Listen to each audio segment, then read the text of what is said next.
الحمد لله نحمده ونستعينه ونستغفره ونؤمن به ونتوكل عليه ونعوذ بالله من شرور أنفسنا ومن سيئات أعمالنا من يهده الله فلا مضل له ومن يضلله فلا هادي له ونشهد أن لا إله إلا الله وحده لا شريك له ونشهد أن سيدنا وسندنا وحبيبنا وحبيب ربنا ومولانا ونبينا محمدا عبده ورسوله وصلى الله تعالى عليه وعلى آله وأصحابه وبارك وسلم تسليما كثيرا كثيرا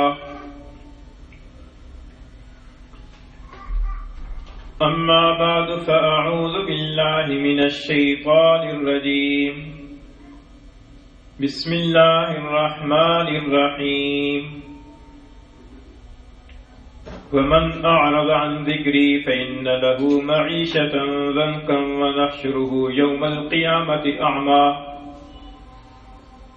قال رب لم حشرتني أعمى وقد كنت بصيرا قال كذلك أتتك آياتنا فنسيتها وكذلك اليوم تنسى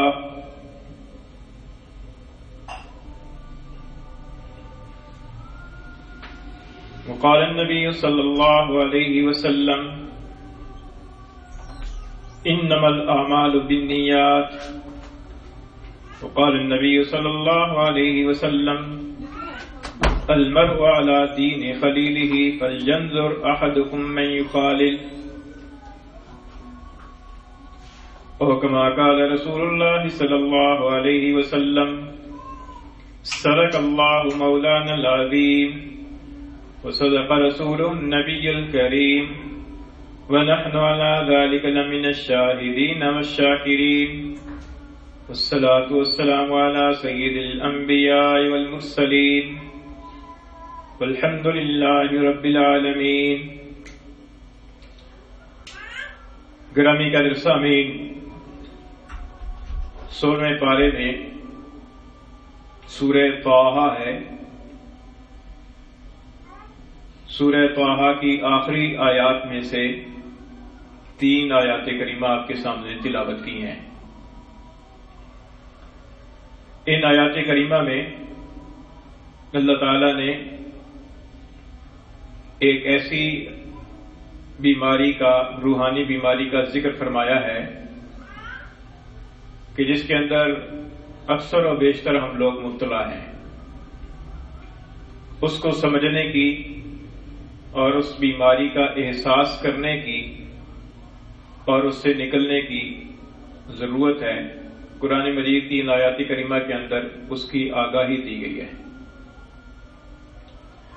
اللہ تعالیٰ نے فرمایا کہ وَمَنْ أَعْرَضَ عَنْ ذِكْرِي، اور جس نے اعراض کیا میرے ذکر سے، فَإِنَّ لَهُ مَعِيشَةً ضَنْكًا، پس اس کے لیے زندگی تنگ ہوگی. وَنَحْشُرُهُ يَوْمَ الْقِيَامَةِ أَعْمَى، اور ہم قیامت کے دن اسے اندھا کر کے اٹھائیں گے.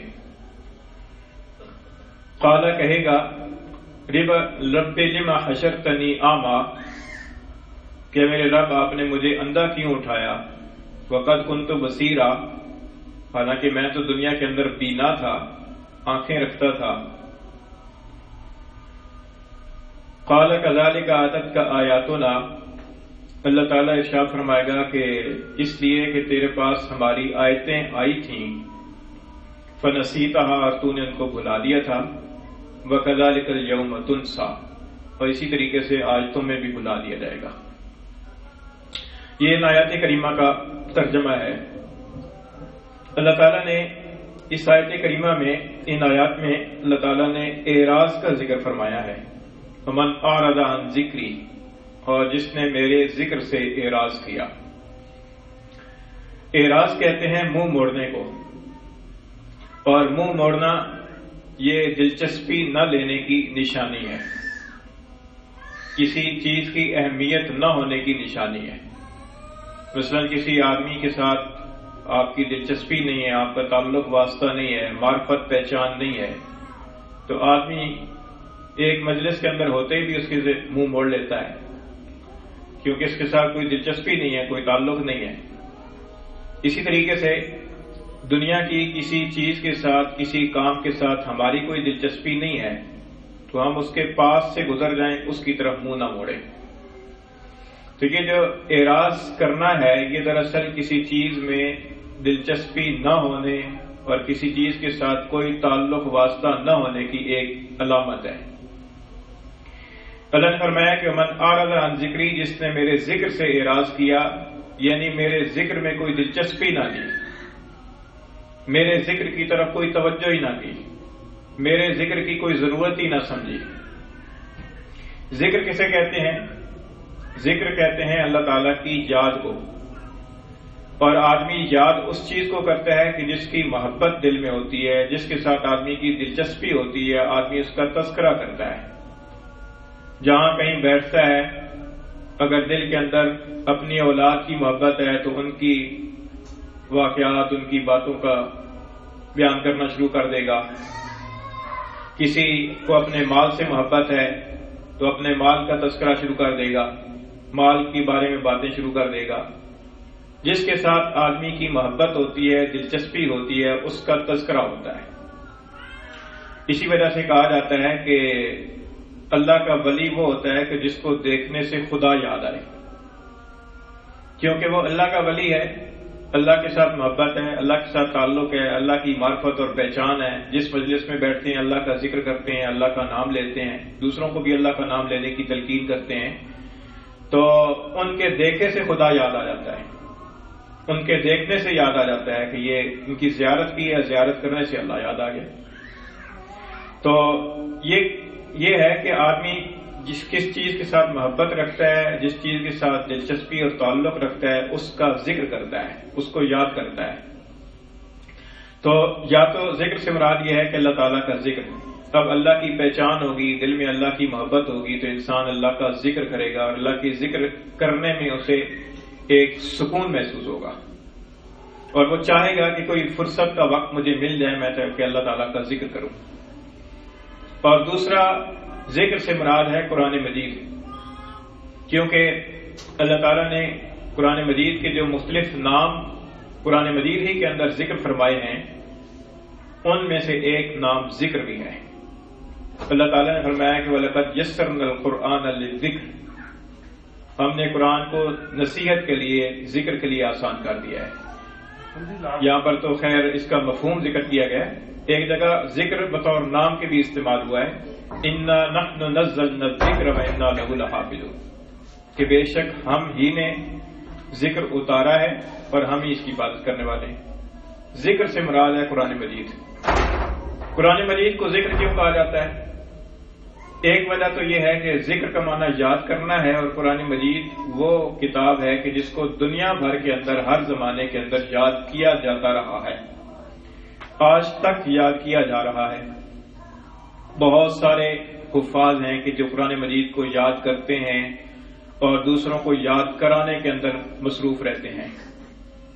اور دوسرا یہ کہ ذکر کا معنی نصیحت ہے، تو قرآن مجید نصیحت بھری کتاب ہے۔ قرآن مجید کے اندر جا بجا اللہ تعالیٰ نے نصیحتیں ارشاد فرمائی ہیں، اس لیے قرآن مجید کو ذکر کہا گیا ہے۔ تو من اعرض عن ذکری، جس نے میرے ذکر سے منہ موڑا، مطلب یہ ہے کہ اس نے قرآن سے منہ موڑا، میرے قرآن سے منہ موڑا۔ اب قرآن سے منہ موڑنا کیا ہے؟ قرآن مجید رکھا ہوا ہے، فرصت کے باوجود دوسرے فضولیات کے اندر آدمی لگ جاتا ہے، لیکن قرآن مجید کو کھول کر نہیں پڑھتا۔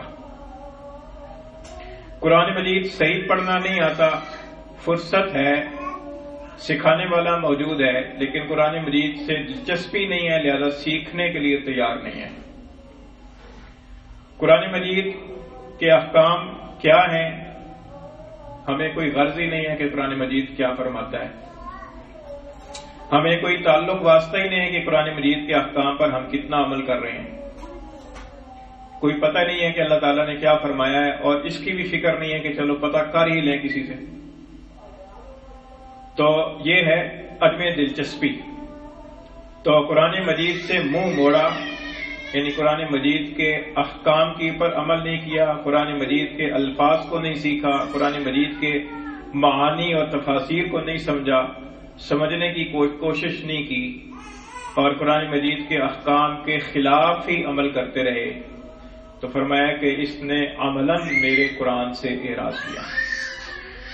تو جس نے ومن اعرض عن ذکری، اور جس نے میرے ذکر سے اعراض کیا، یعنی میرے قرآن سے اعراض کیا، میرے قرآن سے منہ موڑا، فإن له معیشۃ ضنکا، تو اس کی زندگی تنگ کر دی جائے گی۔ زندگی تنگ ہو جانا، اس کا مطلب یہ بھی ہے کہ انسان کی دنیا کی زندگی تنگ ہو جائے، دنیا کی زندگی تنگ ہو جائے۔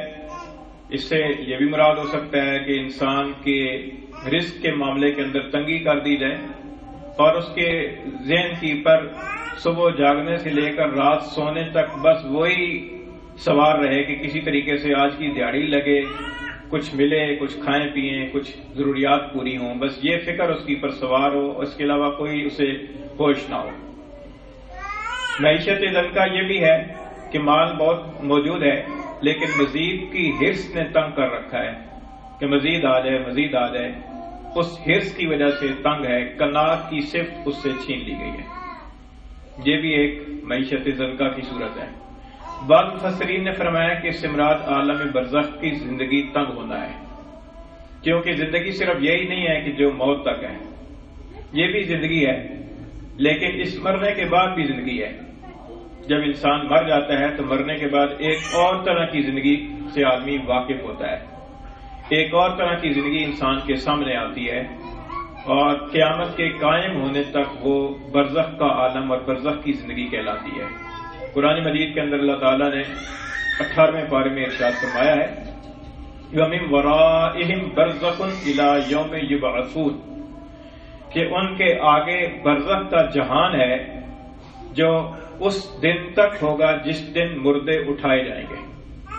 اس دن تک کا جتنا وقت ہے، جتنا دورانیہ ہے، وہ 100 سال بھی ہو سکتا ہے، 50 سال بھی ہو سکتا ہے، 200 سال بھی ہو سکتا ہے، وہ جتنا دورانیہ ہے وہ دورانیہ عالم برزخ ہے۔ جس طریقے سے دنیا کا ایک عالم، ایک جہان ہے، اسی طریقے سے برزخ کا بھی ایک جہان ہے، اور جتنے انسان اس وقت روئے زمین پر موجود ہیں، شاید اس سے کہیں زیادہ افراد زیر زمین عالم برزخ کے اندر پہنچے ہوئے ہیں، وہ عالم برزخ کے دورانیے سے گزر رہے ہیں، اور جو اس وقت روئے زمین پر موجود ہیں وہ بھی اپنے اپنے وقت کی پر عالم برزخ کے اندر چلے جائیں گے، اور عالم برزخ کے اس چیز کو فیس کریں گے، سامنا کریں گے کہ عالم برزخ کے اندر کیا حالات سامنے آتے ہیں۔ تو فرمایا کہ وہ جو عالم برزخ کی زندگی ہے وہ تنگ کر دی جاتی ہے۔ اچھا، اس کا تنگ کرنا وہ ہمیں سمجھ میں نہیں آتا، کیونکہ وہ عقل سے ماورا چیز ہے، اور وہیں سے ایمان شروع ہوتا ہے کہ جب پیغمبر علیہ السلام نے ایک چیز بتائی ہے، ہماری عقل میں نہیں آتی، لیکن حضور نے فرما دیا، حضور کی صداقت پر اعتماد کرتے ہوئے ہم اسے جوں کا توں مان لیں کہ حضور سچ فرماتے ہیں، لہذا یہ بھی سچ فرمایا ہے۔ اور وہ یہ کہ حضور نے فرمایا کہ عذاب القبر حق، کہ قبر کا عذاب برحق ہے، اور قبر کے عذاب سے پناہ مانگنا حضور صلی اللہ علیہ وسلم سے بھی ثابت ہے۔ اور قبر کا عذاب وہ چونکہ ہمیں نظر نہیں آتا، لیکن ہمیں تو بہت ساری چیزیں نظر نہیں آتی، ہمیں ہماری عقل نظر نہیں آتی، ہمیں ہمارے دائیں بائیں والے فرشتے نظر نہیں آتے، ہمیں اپنی روح نظر نہیں آتی، تو ہمیں نظر نہ آنے سے یہ نہیں لازم آتا کہ وہ چیز کا وجود ہی نہیں ہے، وہ چیز برحق ہے اپنی جگہ۔ تو اللہ کے رسول نے فرمایا کہ جب کوئی کافر مرتا ہے تو اس کی قبر کو اتنا تنگ کر دیا جاتا ہے کہ اس کی پسلیاں ایک طرف والی دوسری طرف والی کے اندر گھس جاتی ہیں، اس طریقے سے۔ اب وہ بظاہر تو اگر کھود کر دیکھی جائے تو قبر اس کی بھی اسی طرح کھلی ہے، اور اس کے اندر بھی وہ اسی طرح سکون سے لیٹا ہوا ہے، لیکن اللہ کے رسول نے جو چیز ارشاد فرمائی ہے وہ ہماری نظروں اور ہماری عقل سے اوجھل ہے۔ تو فرمایا کہ اس کی قبر تنگ کر دی جاتی ہے، اتنی تنگ کر دی جاتی ہے کہ اس کی پسلیاں ایک دوسرے کے اندر گھس جاتی ہیں۔ اب وہ تنگی کیسی ہوتی ہے اس کو نہ سمجھنا ضروری ہے اور نہ سمجھ میں آ سکتی ہے، صرف ماننا ہے، ایمان لانا ہے۔ تو بعض حضرات نے فرمایا کہ اس سے مراد عالم برزخ کی زندگی ہے کہ فإن له معیشۃ ضنکا، اس کی وہ زندگی برزخ والی تنگ کر دی جاتی ہے۔ وَنَحْشُرُهُ يَوْمَ الْقِيَامَةِ أَعْمَى، اور قیامت کے دن ہم اسے اندھا کر کے اٹھائیں گے۔ قیامت کے دن جب وہ قبر سے اٹھے گا تو آنکھوں کے اندر بینائی نہیں ہوگی، اندھا کر کے اٹھائیں گے۔ تو ایک تو قیامت کا دن، اور پھر اوپر سے آدمی کے پاس آنکھیں نہ ہوں، ایک ایسا عالم کہ جس عالم کے اندر ابھی ابھی انسان داخل ہوا ہے۔ تو جب کسی نئی جگہ کے اندر انسان جاتا ہے تو یا تو آنکھیں ہوں تو آدمی دیکھتا ہے، اور یا کوئی سہارے والا ہو تو آدمی کو سمجھ آتی ہے، بتانے والا ہو۔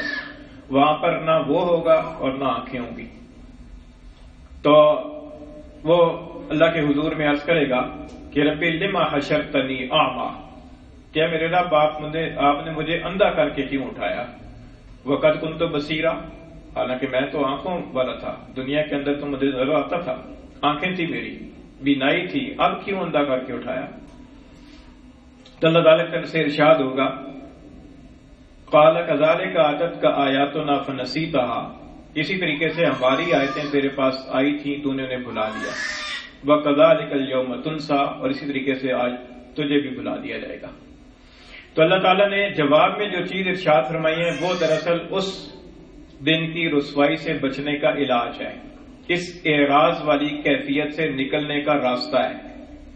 اللہ تعالیٰ نے ارشاد فرمایا کہ دنیا کے اندر تیرے پاس ہماری آیتیں آئی تھی، تو نے ان کو بھلا دیا تھا۔ تو آیتیں تو اللہ تعالیٰ کی آ گئی، حضور اقدس صلی اللہ علیہ وسلم تشریف لائے، آپ علیہ الصلوۃ والسلام کی پر اللہ تعالیٰ نے اپنی آیات نازل فرمائیں، الحمد سے لے کر والناس تک، اور یہ آیات کریمہ نقل ہوتے ہوتے ہوتے ہوتے اتنے صدیوں کے بعد ہم تک بعینہ ہی اسی طریقے سے پہنچ گئی جس طریقے سے نازل ہوئی تھی۔ اس پر ہمارا ایمان ہے کہ قرآن مجید جس طریقے سے حضور صلی اللہ علیہ وسلم پر نازل ہوا تھا ہو بہو اسی طریقے سے ہمارے تک موجود ہے ہمارے پاس۔ اور یہ قرآن مجید کا معجزہ، حضور اقدس صلی اللہ علیہ وسلم کا معجزہ ہے، قرآن مجید کی صداقت کی دلیل ہے کہ اتنا عرصہ گزر جانے کے باوجود، اتنی دشمنوں کی کوششوں کے باوجود بھی قرآن مجید کا ایک لفظ تو دور کی بات ہے، ایک حرف اور ایک حرکت کے اندر بھی کمی بیشی نہیں آئی، ایک نقطے تک کے اندر کمی بیشی نہیں آئی۔ تو یہ جوں کا توں ہمارے پاس موجود ہے۔ تو اب اللہ تعالیٰ کی آیات گو کہ ہم پر نازل نہیں ہوئی، لیکن جن پر نازل ہوئی ہیں ان کے بعد سے لے کر ہم تک اسی محفوظ طریقے سے پہنچ گئی ہیں۔ تو اللہ کی آیات آ گئی، فرمایا کہ کذالک آتتک آیاتنا، اسی طریقے سے تیرے پاس ہماری آیتیں آئی تھیں، فنسیتہا، تو نے ان کو بھلا دیا۔ بھلانا کیا ہوتا ہے؟ ایک تو بھول جانا ہوتا ہے اور ایک ہوتا ہے بھلا دینا، دونوں میں فرق ہوتا ہے۔ بھول جانا جو ہے نا یہ عذر ہو سکتا ہے، نسیان جس کو کہتے ہیں، حدیث شریف کے اندر بھی آتا ہے، اللہ کے رسول صلی اللہ علیہ وسلم نے ارشاد فرمایا کہ رفع عن امتی الخطأ والنسیان، کہ میری امت سے خطا اور نسیان کو اٹھا لیا گیا۔ کیا مطلب یہ ہے کہ غلطی سے اگر کوئی میرا امتی کوئی کام کر دے تو اس کے اوپر قیامت کے دن مواخذہ نہیں ہوگا۔ مثال کے طور پر آدمی نے روزہ رکھا ہوا ہے اور روزے کے دوران کلی کر رہا تھا، غلطی سے غیر اختیاری طور پر اس کے حلق میں پانی چلا گیا اور روزہ ٹوٹ گیا۔ فرمایا کہ اس خطا کی پر قیامت کے دن یہ مواخذہ نہیں ہوگا کہ روزہ کیوں توڑا تھا، کیونکہ روزہ اس نے توڑا نہیں ہے، روزہ ٹوٹ گیا ہے۔ اور نسیان پر بھی مواخذہ نہیں ہوگا۔ فرمایا کہ نماز کی حالت کے اندر اگر کوئی آدمی بھول جاتا ہے اور بھول کر بات کر لیتا ہے، نماز ٹوٹ گئی، لیکن قیامت کے دن مواخذہ نہیں ہوگا کہ نماز شروع کر کے توڑی کیوں، کیونکہ وہ غیر اختیاری طور پر ٹوٹ گئی۔ تو اللہ کے رسول نے فرمایا کہ میری امت سے خطا اور نسیان کو اٹھا لیا گیا۔ خطا اور نسیان تو ہوگی، لیکن خطا اور نسیان کی پر گناہ جو ہوتا ہے وہ گناہ اٹھا لیا گیا، پکڑ نہیں ہوگی۔ اور ایک ہوتا ہے یہ بھول جانا تو عذر ہو گیا، خود بخود بھول گیا، اور ایک ہوتا ہے بھلا دینا۔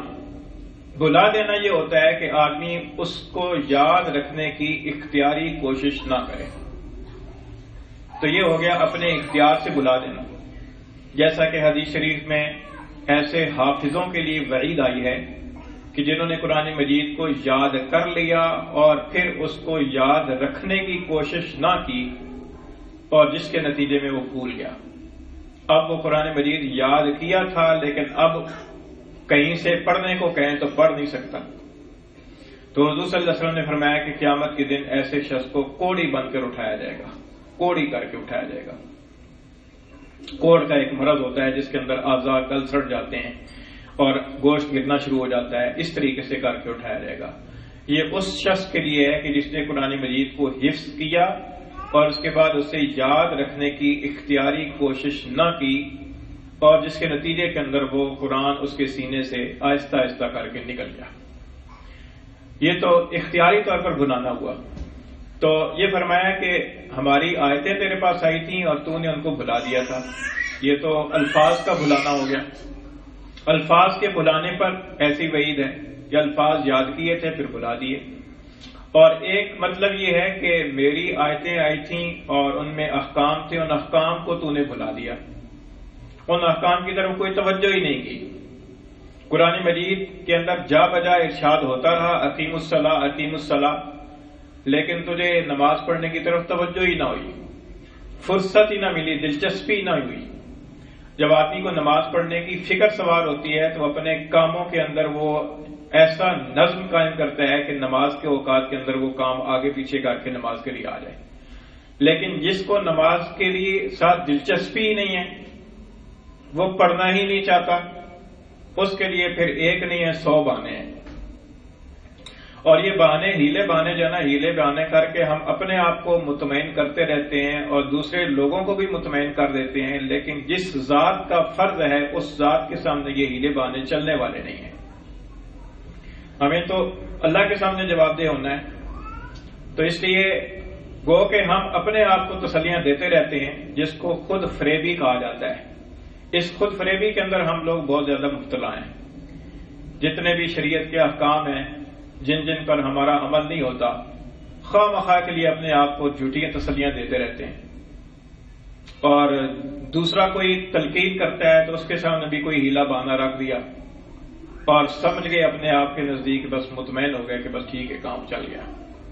حالانکہ یہ ہیلے بہانے جو ہم یہاں پیش کرتے رہتے ہیں اور بیان کرتے رہتے ہیں، یہ اللہ تعالیٰ کے ہاں تو چلنے والے نہیں ہیں۔ اللہ تعالیٰ تو دلوں کے بھید جاننے والا ہے۔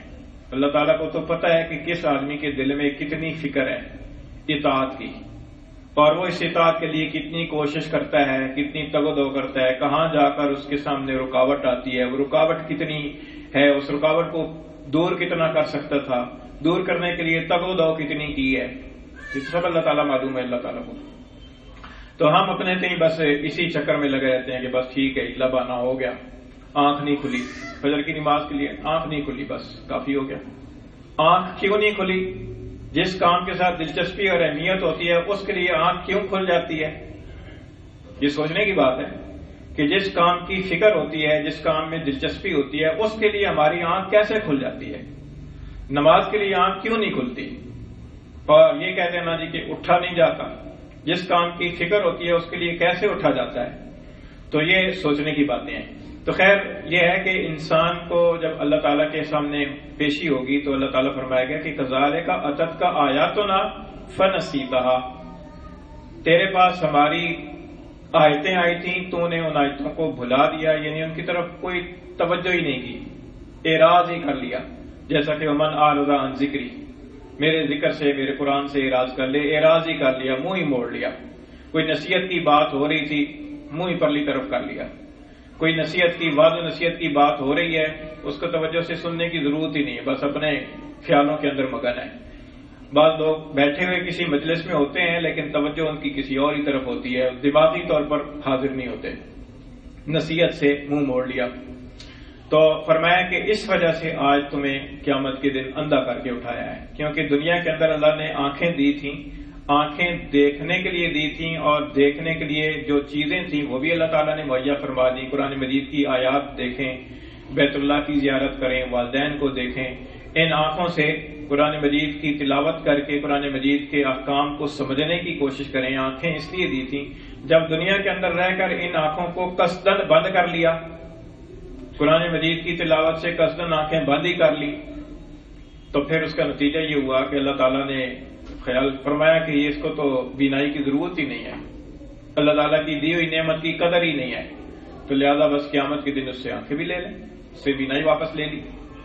تو یہ ہے ہماری اعراض کی کیفیت، جس کو ان آیات کریمہ کے اندر اللہ تعالیٰ نے واضح فرمایا ہے۔ تو اس سے اعراض کے اس حالت سے نکلنے کی ضرورت ہے۔ یہ جو ہم آیات کریمہ سے، قرآن مجید سے، ذکر الہی سے، نماز سے، احکام خدا بندی سے اعراض برتتے رہتے ہیں، اور اعراض برتنے کو ہم نے عادت بنا لیا ہے، اور اس عادت کی وجہ سے ہمیں احساس بھی نہیں ہوتا کہ ہم کوئی بے توجہی کر رہے ہیں یا بے توجہی برت رہے ہیں، اور ہمیں کوئی فکر ہونی چاہیے۔